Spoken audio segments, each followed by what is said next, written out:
So it was the Get Better week last week, and it was interesting on the defensive side of the ball because anytime you have a Navy or an Army on your schedule, you need to find some time. Is it training camp? Is it you have a Get Better week sometime during the season that you can put in those schemes? And so last week for the defense, it was some UTSA, but also getting just the general terminology and the general alignments for us playing Navy the next week. So in that way, it was a little bit different for our defense, but just worked on some things that we thought we had to get better at. It's been an interesting 4 weeks. I think we played two teams that we were physically better than, and we showed that and played pretty well in most of that stretch. And then we played two teams that actually obviously nationally ranked, and that are playing really well. And we had our moments. And so I guess the next eight weeks we kind of find out who we are. Every game on the schedule in our minds is a 50-50 game, and it's one at a time. And football is cumulative, so the efforts we put in today, are going to pay dividends, 8 weeks, 9 weeks from now. But we're playing a good opponent. I know UTSA pretty well. Being in Texas for 13 years or 11 years, it seems like 13 years. And Coach Traylor's a great coach. There's a reason why his name comes up for every job in that Texas, Arkansas, Oklahoma area when those jobs come open. Their defensive line coach played for me and worked for me at Sam Houston, and does a great job. Roy's sound on both sides of the ball. The quarterback, McCowan, his dad played at Sam Houston, and I consider a friend. And we recruited him when he was leaving Colorado. But there was a natural tie-in at UTSA because Coach Traylor actually coached his dad in high school. And so I know how good McCowan is. And then the running back, we home visited him at Sam Houston. And I know we were close to getting him on campus, and they came in after us, and we didn't get that done. So I know their personnel a little bit, from the experience. But offensively, those two guys make them go. Offensive line's big. They have some athletes on the perimeter. Got some tight ends where they can go some 12 personnel. Defensively, really basic, really sound. Not going to do a lot. Not going to make mistakes. Very physical, and it's a physical brand of football. So, they are 2 years removed from being conference champs, and so. I think we're getting a really good test, to come off this Get Better week, and fortunately we have them at home. So, questions? Coach, you decided to give Colin Chase the #1 jersey this offseason. What has he shown so far in this season that you decided to give him that jersey? Yeah. So first of all, I'd say it's earned. Second thing, it wasn't my decision. It was actually a more player decision, because his name wouldn't have gotten on the list unless the players had voted him there. And then the next process is we go to the academics, we go to the training staff, we go to the strength staff, we go to the support staff, we go to the equipment staff, and everyone has to okay that person. Because there was a number of guys who, I'd say, roughly about 10 guys that, got nominated to a level where he said, okay, they kind of separate themselves. And then from there, they had to pass through all the other departments, and then they had to get through the coaches. And we had a very conscious effort to keep the numbers down, because that was one of the things when I first got here. I heard from the players that they thought it got to be a little bit of a popularity contest. And he's a guy, quite honestly, we were like, I wonder if he's been here long enough that the guys are gonna recommend him, because we know he does everything. I mean, he got honored for his community service, and he got here in June. The number of hours he put in. He put the most hours of community service in of anyone on this team, and he got here in June. That's just who he is. So it doesn't surprise us that, he was a guy that, everyone was going to push for and wanted to be a single digit. He's been slowed a little bit with some leg, I wouldn't say like injuries, but just like tightness, and just hasn't been fresh. And I think we're going to get him back fresh this week. So I think he has a really high, ceiling. I think there's a lot more he can do for us. I think he and JoJo out there really present, a headache for people. So I'm looking forward to getting him back more 100% than he's been. Hey, Casey, 2 years ago, UTSA, they concussed DJ Warner. Last year, Evan really took a Yeah. beating down there. Philosophically, like, does that speak to philosophically the, like, an old school defensive Well, philosophy they have? they're a physical team now, and you can see it on special teams. You can see, I mean, you know, I was on a flight this past weekend, and I was watching their special teams, and boy, you know, just the physicality on special teams. So, and that's Coach Traylor's whole mindset. You know, there's this whole toughness. You know, the triangle. I don't know what they call it, but they have a whole mindset about the triangle, and like there's a toughness there. You know, he preaches this. They play physical football. So I don't think there's anything other than that's just a brand of football they play. They're not going to do a lot, but they're going to play fast. And again, the guys up front do a really good job of, like, you know, filling their gaps and being in the right spot. So, yeah, I just think it's the brand of football that he preaches, and it's what they do. Defending the run has been an issue for you guys, and now you're one of the top backs in the country. Yeah. I mean, what did you see on tape from, you know, again, like what's maybe fixable from the past? Yeah, no, it's like when we do our assignments, we can play some pretty good defense now. And you know, what I'm trying to, you know, have them understand is I don't need the perfect call, you know, but I want the perfect execution. And that's kind of where we are right now. We are kind of trying to trim down some of the things that we've been doing, and we're trying to get better at executing. Because I think there's enough talent on both sides of the ball. If we execute well, we're in 8 50-50 games. That's how I see it. And that was my talk. I just had, you know, the leadership council, and it's, you know your job, do your job. And, you know, that has to be a priority, knowing our job, you know, and then, you know, executing it, what's been called. And so I think, you know, obviously when you play people a little bit better than you are, you have a tendency to try to do too much, and you're trying to like I need to make plays. Do your job. And that was something that, you know, I think I spoke about this a little bit after the Georgia Tech game. That was one of the things that frustrated me so much after the Georgia Tech game, was we did some things where I'm trying to make a play. I don't want you to make a play. I want you to do your job. Because if you do your job, and the guy next to you does his job, we're gonna be okay. But when you try to do more than your job, that's when we get out of our gaps. That's when all of a sudden we have two guys in the same gap, and that's when you get, you know, hit with those big plays. So it's a lot of, you know, learn to trust each other, and a lot of like understanding what your responsibilities are. And so again, that's been my theme with the coordinators and the players. It's like, you know, we're gonna play a little simpler, we're gonna play a little faster. And again, know your job, do your job. That's where it really all starts. So, Grayson and Ben talked about feeling confident heading into this week.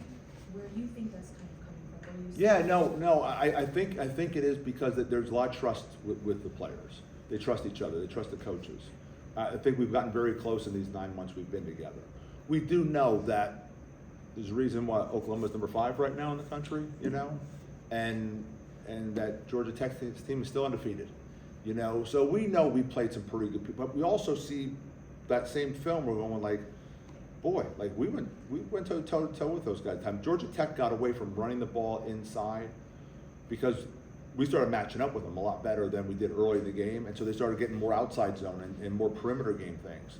And so again, when we play clean, we have a chance to be really good on both sides of the ball. And I think that's our whole mindset, is like we got to play cleaner. If we play cleaner, we're going to put ourselves in position to win. Again, Oklahoma, kind of a different animal, you know. Georgia Tech, yeah, really good football team that you think maybe we could have been within a touchdown, and when you're within a touchdown, all of a sudden there's a turnover, or you get a lucky break, or there's a bad call, whatever it may be, and then you put yourself in those games. We just kind of walked away from both those games going, it didn't have to be that way. And so hopefully we've learned.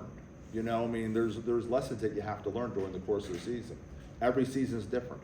Hopefully our guys learn that, just, you know, trust what the play. We're going to call an offensive play or defensive play every single snap. Trust that call. That's where it really first starts with. It starts with trust. Then after that, just execute your responsibility, your 111th, as we say. And as long as you do your job and everyone else does their job, we're talented enough to match up with everyone we play on the schedule. And that's kind of the mindset I'm trying to get them with. I just, again, with the leadership group, I said, the good news is we can do this, you know? And it's your responsibility when you come in this building that you set that tone, how we practice, how we take care of all of our business. I said, but it's exciting to know that we all feel as a group that there's not a single game on the schedule that we're not, you know, we're not capable of winning. We also should know as a group that there's not a single game on the schedule we're not capable of losing too. Because again, that's how this league is right now. There's a lot of teams that I don't think people thought were going to be as good. They're better than people thought. Maybe some teams where they thought were going to be really good, maybe not as good as they thought. I think there's a lot of teams that are right there within a touchdown of each other. That's execution, and that's going to be our main thing is can we execute. And Yeah, how one big, thing, you know, that first two series, or the first offensive series, last two games, you've been missing throws and Yeah. catches that were there. How big is that? Just talked about that, and it wasn't necessarily about that, but we have to come out faster, and and so one of the things that, you know, the fellas wanted to do, and I love like, you know, getting their input and hearing, and they're really good. They're not throwing stuff against the wall. It's like, hey, coach, could we do some right out of stretch, some good versus good?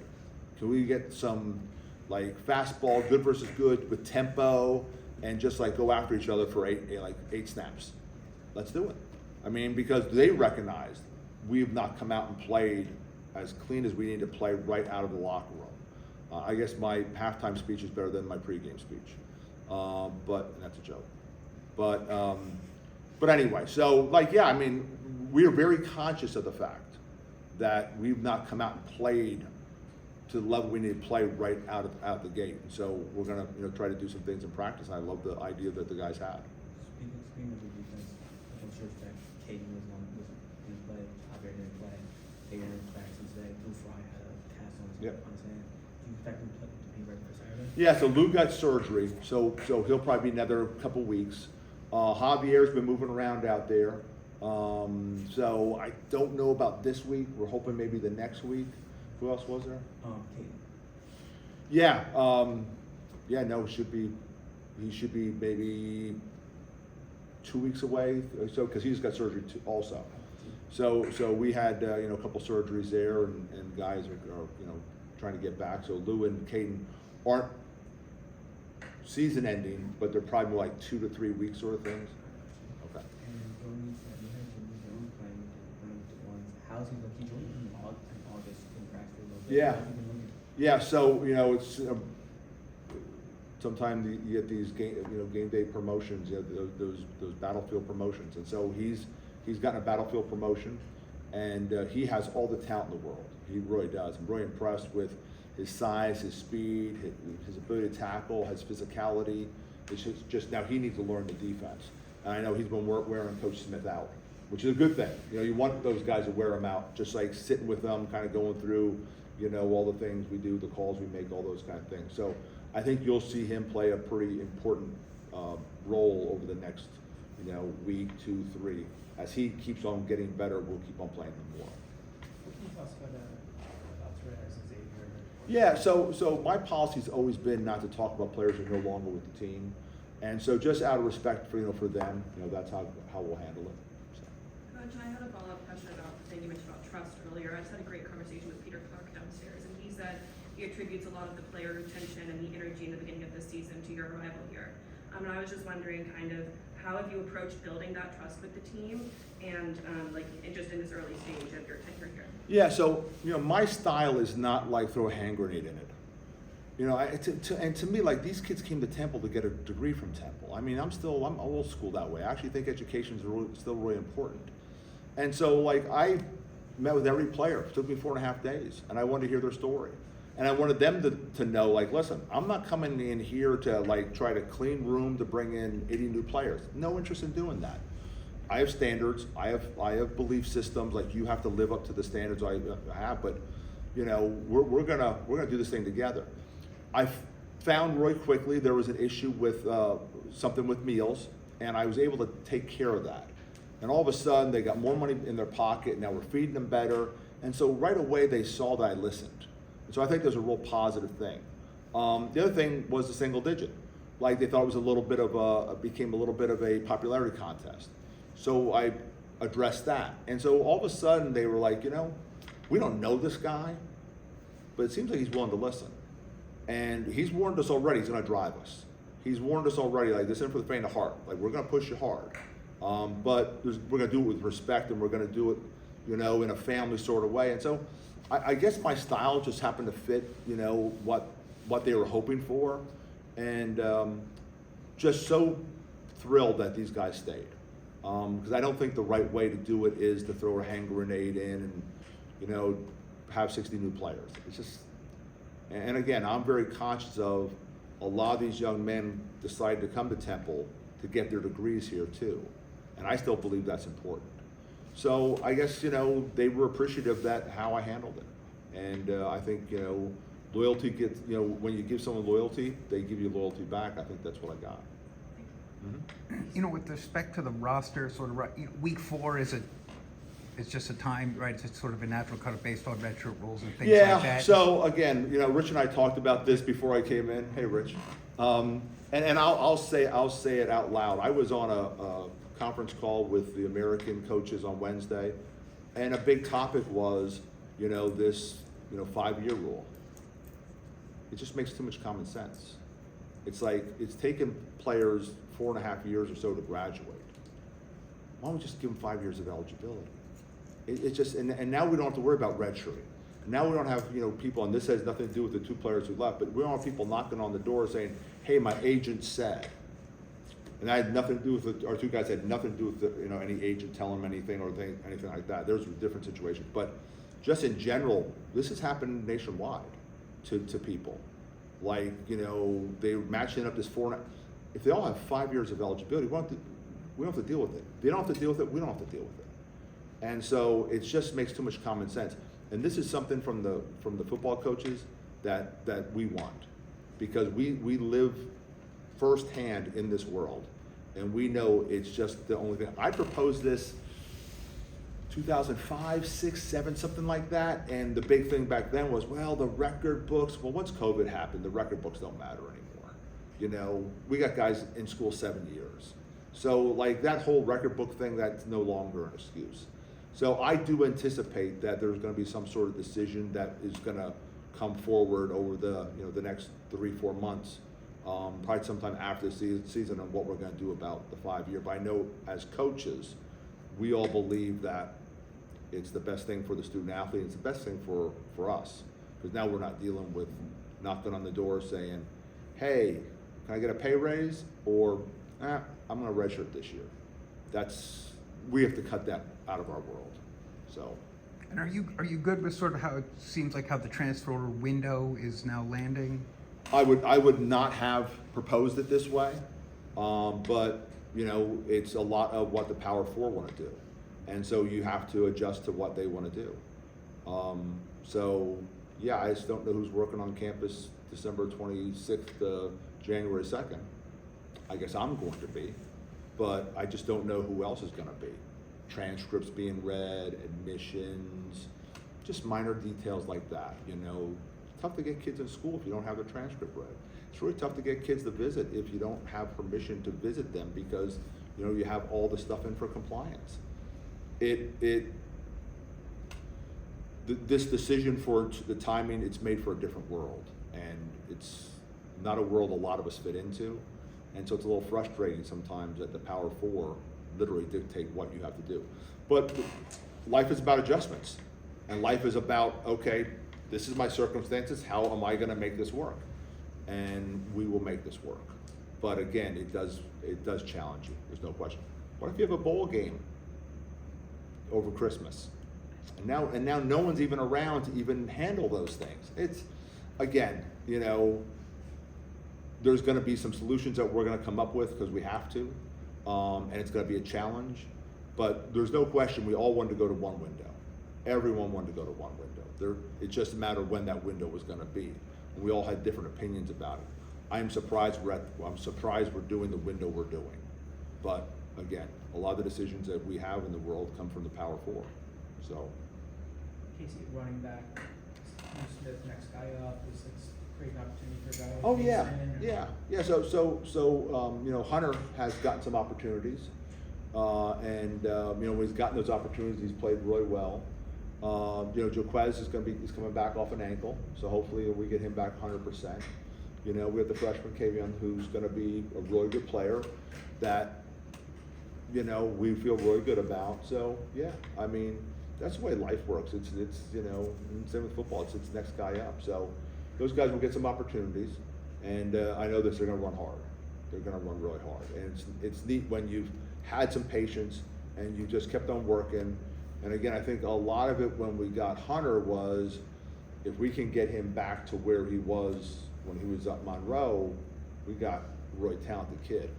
He's really very serious about his rehab. He takes nothing for granted. So yeah, I mean, I'm excited to see what he can do.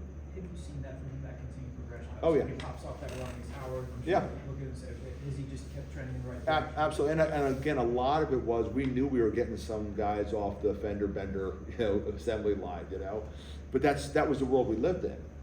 We couldn't go pay a big dollar for a running back to come in. That's not the world we live in.